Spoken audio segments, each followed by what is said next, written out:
Okay, so I have a job here to make a breakfast nook for a client, and I now have to put the back side on in the corner here. And because the back actually has an angle to it, it's not perpendicular up and down, there's going to be a angle cut here, and so I'm going to have to do what's known as a bevel, a compound miter cut, more or less a bevel rip. I'm going to explain why I have to do this, and there are math calculations that can accomplish this, but I want to see if I can do this just empirically here, just by taking measurements and trying to figure this out, so that anytime I have any kind of a situation like this, I can figure it out by just drawing it up and just making measurements, plain measurements. So let's see how I can do this, if it will work for me. Okay, so let me try to explain what a compound miter cut's going to require and why it's required. Here we have a board that has a 45-degree miter on both ends, but it has 0-degree bevel. A bevel is the amount of angle cut across the miter. Okay, right now we have a 0-degree bevel, but a 45-degree miter. That will fit into the slot here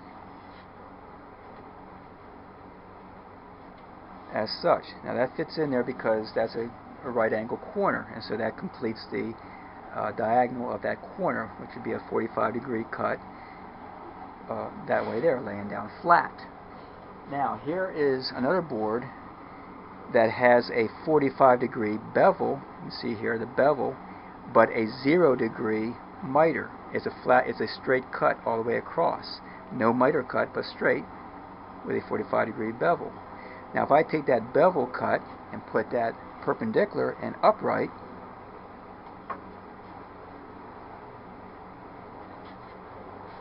that fits properly.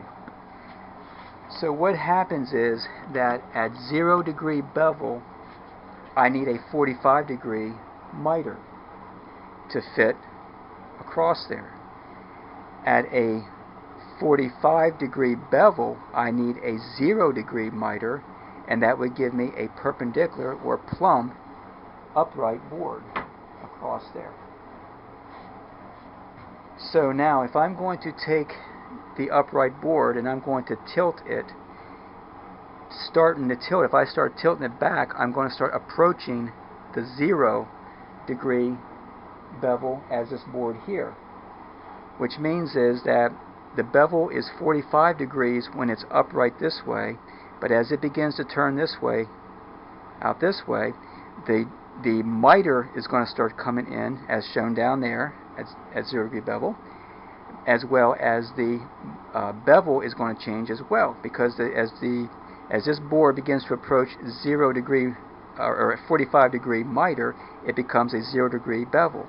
As it goes from, as this board with a 45-degree miter, as it begins to approach a 0-degree miter, it ends up with a 45-degree bevel. If that makes any sense. So what happens is, whatever degree that I turn this board, there has to be a miter coming in, and there has to be a bevel change. And that's what I'm going to try to figure out here on these lines here on the workpiece here. This is going to be my angle right here, and I have to go again across this here hypotenuse of this here square, but because it's on an angle now, it's approaching the 0 at a small angle, so that means that the miter is going to start coming into play, as well as a change in the bevel from being a 45 to some other value, and that's what I'm trying to figure out here through measurements. So that's what we're going to start working on now. Okay, I'd like to clarify now what I was talking about, a 0-degree bevel. I was talking about the saw setting would be on 0 degrees. A bevel would be the face of the board here to the edge of the board. In this case, the bevel would be a 45-degree corner being formed here.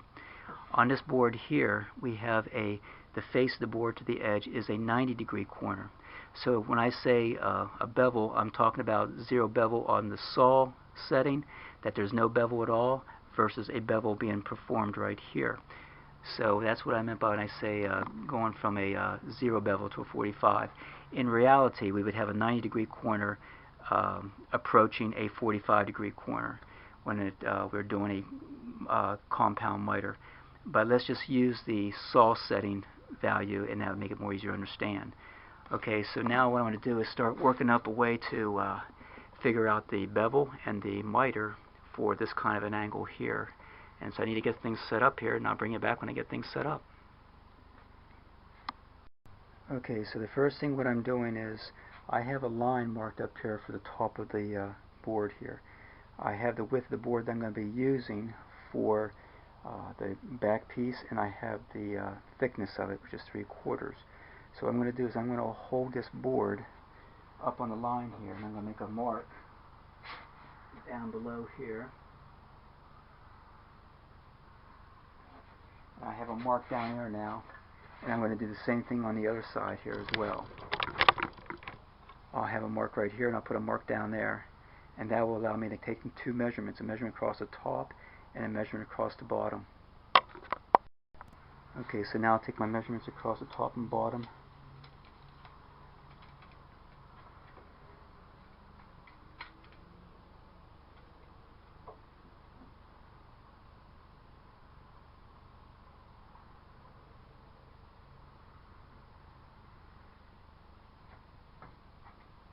And I'll record those measurements. Okay, that top was 27 1/4. Now I'll take a measurement at the bottom line. That would be the bottom of the board, and it's going to be a little bit smaller. The top is 27 1/4. The bottom is 26 3/4 to 7/8. Okay, so what I did was I cut a scrap board here to the length of 27 1/4, which is the full distance across the top. So now what I'll do is I'll find the center of this board, and then the bottom is 26 7/8. I will take half of that, which would be 13 7/16, and I'll come off the center 13 7/16 on both sides, and then that will give me the angle that I'm looking for.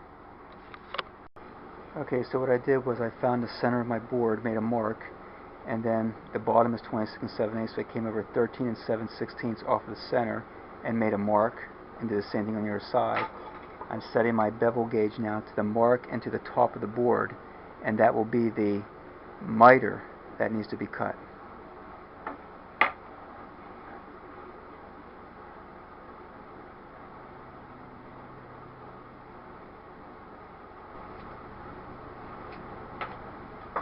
That should be the angle now of how that's going to sit in that space. I'll cut this and bring it back. Okay, so that's showing about 4 degrees of miter. Okay, I took a piece of scrap wood and I cut the length that we calculated, the length and the angle, which is 4 degrees on each end. And the length was, I think, 27 1/4 to the top and 26 7/8, I think, to the bottom, and that gave us the angle. So let's go ahead and check this against the lines here now, see how that fits.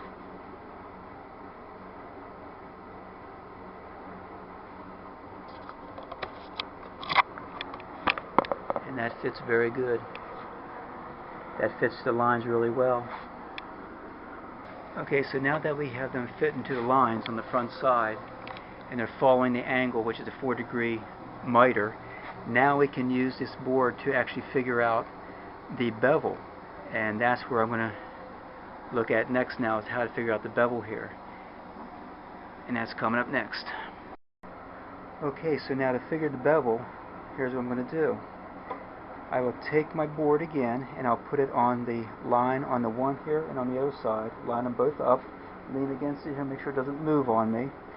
So now I have established is the miter angle, and here we go with the bevel. I take a bevel square, and I take it flat against the face here, back here, and allow the bevel square to move in position with what it's mating up to. Right there it is. Now that right there is going to be the bevel right there. That's the bevel.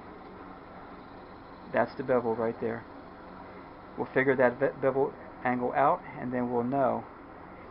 Okay, so now that I have my bevel line established, I'm just going to move this up to the top here, up here, give myself more room, make that mark.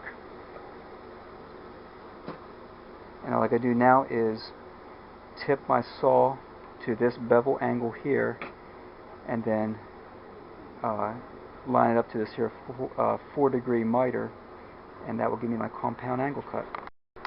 Okay, so checking the angle on that bevel, because it's only a very small 4-degree miter change, the bevel actually comes to about 44.5 degrees, just a little slight, a half a degree less than 45. A 45 would be when this is straight up and down, but this is just a little bit shyer as it's approaching 0 now, as it's going back this way, as we said before. So it's only a half a degree off of 45. So if I can set my saw to that, if not, then I'll have to go at 45 degrees. But that's how I was able to determine the bevel and the miter for this compound cut. Let me go ahead and cut this and continue on. Okay, so now since I had to use the same board, it's going to be shorter, so it's not going to expand all the way across like it was originally. But as I move this down further, it eventually gets on the line where they actually match up. So as I start this here, I'm going to bring the back side of the board to the back side of the line just to check for fit. So as I put this in the back side of the line on this side, and on this side here, trying to just one hand with the camera, about like that, roughly. We got a nice close on the miters, and we got the nice miter angled going on here. So that's the way to figure out the compound miters. This compound miter is a 4-degree miter with a 44.5 degree bevel, and that gives it the possibility now to be able to fit in the space properly.